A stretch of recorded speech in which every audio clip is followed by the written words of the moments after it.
నమస్తే, welcome to reflection news. నేను Sharma. Iran రహస్య అణు ప్రాజెక్టులు ధ్వంసం. ఇది ఇజ్రాయిల్ అమెరికా వాళ్ళు చెప్తున్నటువంటి ముచ్చట. కొంచెం వివరాల్లోకి వెళ్దాం మనం. ఇరాన్పై ఇజ్రాయెల్ దాడులు మరింత తీవ్రతరం చేసింది. ఈ క్రమంలోనే ఇరాన్ రహస్య భూగర్భ అణు ప్రాజెక్ట్ ఇరాన్ న్యూక్లియర్ ప్రాజెక్టును తమ దళాలు ధ్వంసం చేసినట్లు ఇజ్రాయెల్ రక్షణ దళం ఐడిఎఫ్ ప్రకటించింది. టెహ్రాన్ సరిహద్దులోని మింజాదే హైలో రహస్యంగా ఏర్పాటు చేసిన న్యూక్లియర్ కేంద్రం కాంపౌండ్పై దాడి చేసినట్లు ఐడిఎఫ్ అధికార ప్రతినిధి డిఫ్రిన్ తెలిపారు. ఈ కేంద్రంలో శాస్త్రవేత్తలు రహస్యంగా పనిచేస్తున్నట్లు సమాచారం అందిందన్నారు. 2025లో అమెరికా దాడుల తర్వాత ఇరాన్ తన అణు కార్యక్రమాన్ని ఇక్కడికి మళ్లించినట్లు పేర్కొన్నారు. గతేడాది తాము ఇరాన్పై ఆపరేషన్ రైజింగ్ లయన్ పేరుతో 12 రోజుల పాటు దాడులు చేసిన విషయాన్ని డెఫ్రిన్ ప్రస్తావించారు. ఆ సమయంలో వాడిన మందుగుండు సామాగ్రి కంటే ఎక్కువ పేలుడు పదార్థాలను ఈ 4 రోజుల్లో ఇరాన్పై ప్రయోగించినట్లు తెలిపారు. గతంలో తాము ఇరాన్ అణుస్థావరాలను ధ్వంసం చేసినప్పటికీ ఆ దేశం అణు కార్యకలాపాలను ఆపకుండా అణ్వాయుధాలను అభివృద్ధి చేస్తుందని ఆగ్రహం వ్యక్తం చేశారు.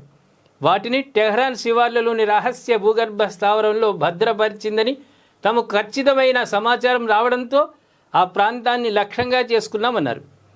యుద్ధం ప్రారంభమైనప్పటి నుంచి ఇజ్రాయెల్ వైమానిక దాడుల్లో ఇరాన్కు చెందిన 300 క్షిపణి లాంచర్లను తాకాయని ఐడిఎఫ్ అధికార ప్రతినిధి వెల్లడించారు.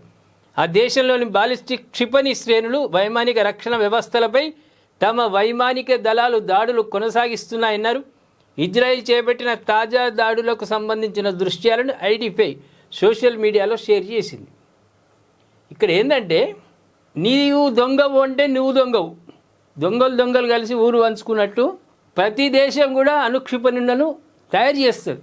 అణుక్షిపణులు అంటే ఒక యుద్ధ రంగానికే కాకుండా విద్యుత్తును తయారు చేస్తున్నారు.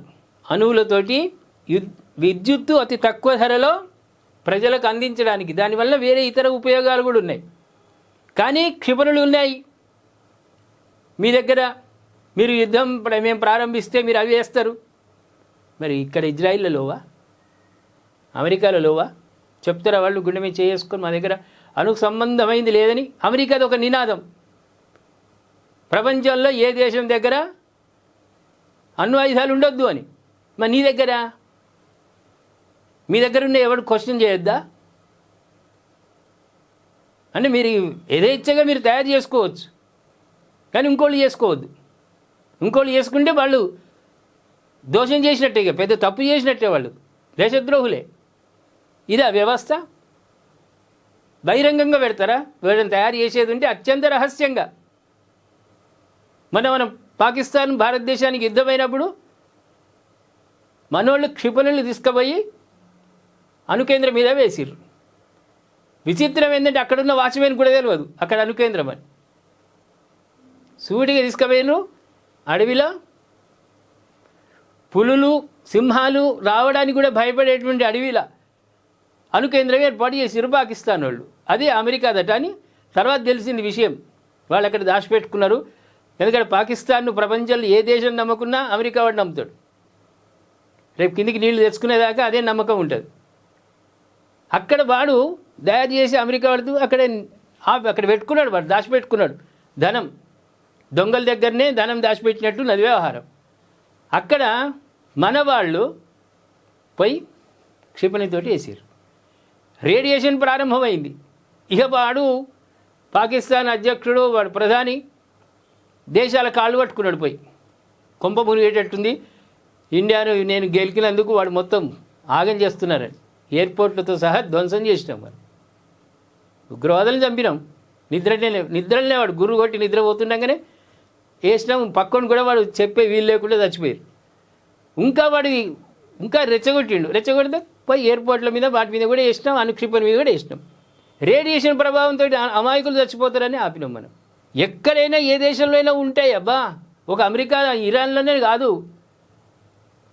కాదు ప్రతి దేశంలో ఉంటాయి. వాళ్ళు పెద్ద దేశాలు, ప్రపంచాన్ని శాసించేటువంటి దేశాలు కదా ఇజ్రాయిల్, అమెరికా. వాళ్ళ దగ్గర ఉంటే తప్పులేదు, ఇంకొన్ని దగ్గర ఉండొద్దు. మేము ధ్వంసం చేసినామని వీళ్ళు చెప్పుకుంటా ఉన్నారు. మరి ఇరాన్ కూడా గట్టిగానే ఉంది కదా. వీళ్ళు మొదలేమనుకున్నారు, పిల్లి అనుకున్నారు, క్యాట్ కాదు, పులిగా తయారైంది. అది ఇరాను పులిగా తయారైంది. ఇప్పుడు వాళ్ళకి ఏంది, ఇంకెన్ని రోజులు జరుగుతుందో కూడా వాళ్ళే ఊహించుకుంటలేరు. ట్రంప్ ఇజ్రాయిల్ వాళ్ళు, రెండు దేశాల వాళ్ళు ఇంకా ఎన్ని రోజులు యుద్ధం చేద్దాం, ఆగితే ప్రపంచం ముందు సిగ్గుపోయినట్టు అవుతుంది. యుద్ధం చేద్దామంటే వీళ్ళకంటే ఎక్కువ. కానీ ఇరాన్ వాళ్ళు ప్రకటించారు, ఇప్పటివరకు ప్రయోగించినవన్నీ మా తాతలు తయారు చేసినాయి, ఇప్పుడు మన్మళ్ళు తయారు చేసినవి ఉన్నాయి ఇంకా లోపల, ఇక వదులుతాం తట్టుకోండి అన్నారు. అంటే ఇంక ఏ స్థాయిలో ఉన్నది, ఇంక ఎటువంటి బాంబులు వచ్చేది ఉన్నది, క్షిపణులు. చైనా వాడి అయితే నమ్మిండు, మోసపోయిండు. శివకాశి పటాకులన్నా నయం. చైనా వాడు ఇచ్చింది 1,000 కోట్ల రూపాయలు పెట్టి కొనుక్కొని వానికి వీళ్ళంతా చమురు అంతా వానికి అందించారు చైనాకు, వాని దగ్గర వీళ్ళు కొన్నారు. వాని శివకాశి కంటే అధ్వానంగా పనిచేసినాయి. శివకాశి నయం, పైసలు పెట్టినందుకు పటపట అంటే అంతకంటే అధ్వానంగా తయారైనవి. వాడిని ఎత్తికొట్టుకున్నాడు ఇరాన్ వాడు, వీటి దగ్గర ఎందుకు కొంటిరా అని. అంటే శక్తి లేదని కాదు, ఏ దేశమైనా సొంతగా రక్షణ రంగానికి ఎక్కువ నిధులు కేటాయిస్తుంది. మన భారత్ కూడా అంతే, యుద్ధం చేయాలనే కాంక్ష లేదు భారత్కు, కానీ రక్షణ శాఖకు బడ్జెట్లో 80% కేటాయిస్తుంది. ఎందుకు, భవిష్యత్తులో ఏమైనా వస్తే మన దేశాన్ని మనం కాపాడుకోవడానికి. ఇరాన్ కూడా అంతే కదా, ఆ దేశాన్ని కాపాడుకోవడానికి వాళ్ళ దగ్గర ఏముండేయా, సంపన్న వర్గాల పెత్తనం. ఎన్టీ రామారావు ముఖ్యమంత్రి కాకముందు సంపన్న వర్గాలదే పెత్తనం మన పైన. ఆ తర్వాత కూరలు తీసేసిండు, అది వేరు, ఎప్పుడు చెల్లదు కదా. నువ్వు ప్రపంచాన్ని శాసిస్తావంటే నీ దగ్గర ఉన్నాయి మొదలు బంద్ చేసుకో, నీ దగ్గర ఉన్నాయి మొత్తం తీసేసి పడేయి. నీ దగ్గరేమో సమృద్ధిగా ఉండాలి, ఇతర దేశాలలో ఉండొద్దు. పెద్దలు అన్నారు కదా, నీవు నీతిమంతుడు అయితే ఆ నీతులు ఇంకోటికి చెప్తే వింటాడు. నీ దగ్గరనే అణ్వాయుధాలు ఉండే అమెరికా దగ్గర, ఇప్పుడు ఇంకో దగ్గర ఉండొద్దు. వాడికి వీళ్ళు బెదిరించిండు అనుకో, నేను బాజాప్తా నేను తయారు చేసుకుంటా, నేను అనుక్షేపణలు అంటే వాడి మీద అటాక్. ఆర్థిక మాంద్యంలో పడిపోయింది అమెరికా. ఈ యుద్ధం కారణంగా ఆర్థిక మాంద్యంలో పడిపోయే అవకాశాలు ఉన్నాయి. లక్షలాది కోట్లు, ఏం డబ్బది. ఇక్కడున్న వాటిని తరలించడానికే, ఇరాన్కి ఒకరికి తరలించడానికే 5,600 కోట్లట, ఓన్లీ తరలించడానికే, షిఫ్టింగ్. ఇంకా యుద్ధంలో ఇంకా ఇంత ఖర్చు కావాలి, ఎన్ని కావాలి. అందుకే ప్రపంచం అందరూ అంటున్నారు, అమెరికాకు సపోర్ట్ ఎవరు లేదు, సపోర్ట్ చేస్తలేరు ఈ యుద్ధ విషయంలో. అమెరికా వాళ్ళే సపోర్ట్ చేస్తలేరు. అనవసరమైనటువంటి యుద్ధం ఇది. ఏమంటారు ప్రేక్షకులారా? తన దగ్గర సమృద్ధిగా అణ్వాయుధాలు పెట్టుకొని ఇరాన్ దగ్గర మేము ధ్వంసం చేస్తున్నామంటే ఎట్లా కలుస్తుంది? మనం మొదలు నీతిమంతులమై ఇంకొకళ్ళకు నీతి వాక్యాలు చెప్తే అప్పుడు వాళ్ళు కూడా ఆహా శభాష్ అంటారు. కానీ నీ దగ్గర పుట్టేడు పెట్టుకొని నువ్వు నీతులు చెప్తా అంటే ప్రపంచానికి ఎవరు వింటారు? ప్రేక్షకులారా గట్టిగా స్పందించండి, ట్రంప్కు పంపిద్దాం. మా రిఫ్లెక్షన్ ప్రేక్షకులు ఇగో కామెంట్ ఇట్లా పెడుతున్నారు అని ట్రంప్కు పంపిద్దాం. ఇంత అన్యాయం ఉంటుందా? కోట్లాది ఆర్మీ వాళ్ళు చనిపోదు, దేశం కోసం కొట్లాడింది కాదు. పాకిస్తాన్ భారతదేశం యుద్ధమైందంటే ప్రపంచం అందరికీ తెలుసు. ఉగ్రవాదులతో భారత్ ఆగమవుతుంది. కాశ్మీర్లో ఎవరు కూడా ప్రకృతి సౌందర్యాలను చూడడానికి వెళ్తే బతుకమా అనే స్థితిలో ఉన్నారు. అందుకే భారత్ యుద్ధం చేసిందని ప్రపంచం అందరూ గుర్తించారు.